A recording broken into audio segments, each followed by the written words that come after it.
శ్రీకాకుళం జిల్లా రాజా మండలం GMR institute లో ఇంజనీరింగ్ విద్యార్థులతో ముఖాముఖి అయ్యారు. విద్యార్థులతో ఆయన మాట్లాడుతున్నారు. ఇప్పుడు ఆ లైవ్ చూద్దాం. కార్పొరేట్ సోషల్ రెస్పాన్సిబిలిటీ అంటారు. ఒక పరిశ్రమ నడిపే వాళ్ళకి, వ్యాపారం నడిపే వాళ్ళకి సామాజిక బాధ్యత ఉన్నది. అలాగే ప్రతి ఒక్క భారతీయుడికి కూడా సామాజిక బాధ్యత ఉంటుంది. కనీసం బయట చెత్త వేయకుండా, కనీసం సరైన బాత్రూమ్ కట్టుకునేలాగా, పారిశుద్ధ్యం సరిగ్గా ఉండేలాగా చూసుకోవాల్సిన బాధ్యత ప్రతి ఒక్కరికి ఉంది. కానీ మనకి ఎప్పుడైతే శుభ్రత అయితే ఉన్నదో మన సమాజంలో, ఆ మళ్ళీ మన మనసు కూడా అంటుకుంటుంది. అందుకనే నరేంద్ర మోడీ గారు స్వచ్ఛ భారత్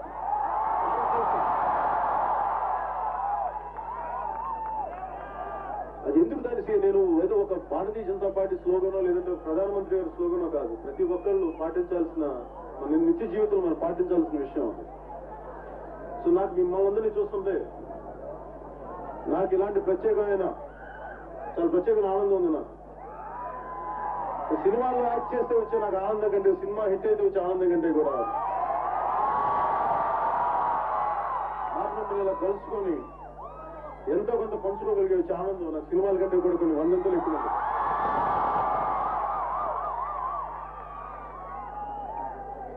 నాకు తూర్పాంధ్ర అంటే చాలా ఇష్టం. ఎంతో కొంత తూర్పాంధ్ర లేకుండా నా సినిమాలో ఉండదు. తూర్పాంధ్ర చాలా కల్చరల్ పరంగా చాలా రిచ్, చాలా ఉన్నతమైంది. మన ఆట కానీ, మన పాట కానీ. నేను ఎక్కడికి వెళ్ళినా అన్నయ్య అని నాకు ఎంత ఆప్యాయంగా పిలుస్తా నాకు తెలిసేది. మనల్ని పిలుస్తా అంత ఆనందం ఉన్నది. అలాంటి తూర్పాంధ్ర మీ అందరూ, ఇది మన దేశం, మన ప్రాంతం బాగు చేసుకోవాలని మనస్ఫూర్తిగా కోరుకుంటూ, జిఎంఆర్ గారిలాగా ఆయన ప్రతి జనరేషన్ లో ఒక టార్చ్ బేరం, గాంధీజీ లాంటి వ్యక్తులు ఒక స్థాయికి తీసుకొచ్చి వదిలేసి అక్కడి నుంచి ఇంకొకళ్ళు మధ్యలో ఒక్క జనరేషన్ తప్పు చేస్తే ఈ రోజు రాష్ట్రం మనకి రెండు ముక్కలుగా అయిపోయింది. ఒక్క జనరేషన్ తప్పు చేశారు. ఒక్క జనరేషన్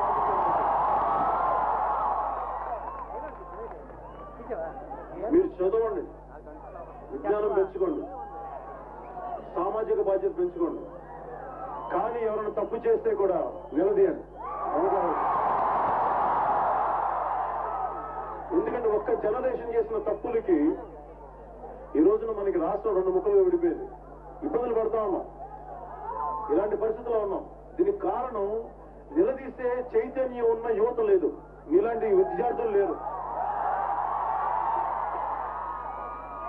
ఇదే ఉద్యమం కానీ, విద్యార్థుల్లో కానీ చదువుతో పాటు, జ్ఞానంతో పాటు, విజ్ఞానంతో పాటు ఒక తప్పుని కనీసం నిలదీయగలిగే చాలా సార్లు నేను ఆడపిల్లని ఏమైనా ఏడిపిస్తుంటే అందరూ ఉంటారు అక్కడ, ఒక 100 మంది ఉంటారు, 150 మంది, 1000 మంది ఉంటారు, కానీ ఒక్కళ్ళు మాట్లాడు. ఆడపిల్లల్ని ఏడిపిస్తుంటే అదే మా అక్క కాదు, మా చెల్లి కాదు అని ఊరుకుంటామా? ఉండదు, కొట్టద్దా తిరిగి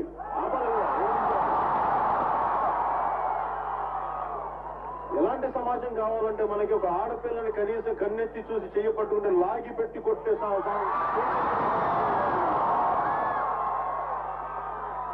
ముఖ్యంగా ఆడపిల్లలు రోడ్ల మీదకి వెళ్తే వాళ్ళు భయపడే పరిస్థితి ఉండకూడదు. దానికి మీరే అలాంటి పరిస్థితులు రాకుండా తప్పు ఒక్కలో ఇద్దరు చేస్తారు, కానీ మిగతా వాళ్ళు చేసే తప్పేంటంటే మనకు భయం.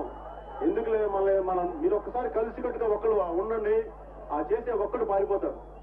దయచేసి ఆడపిల్లలకు భద్రత ఉండే సమాజం కావాలి అంటే ప్రతి ఒక్కరు చైతన్యత ఉండాలి. మీరేం చేయక్కర్లేదు, కేవలం మనసులో ప్రతిసారి వచ్చి రోడ్డు మీద రావచ్చు, కనీసం మనసులో ఇది తప్పు అని బలమైన ఆలోచన ఉంటే చాలు, చాలా మార్పులు జరిగిపోతాయి.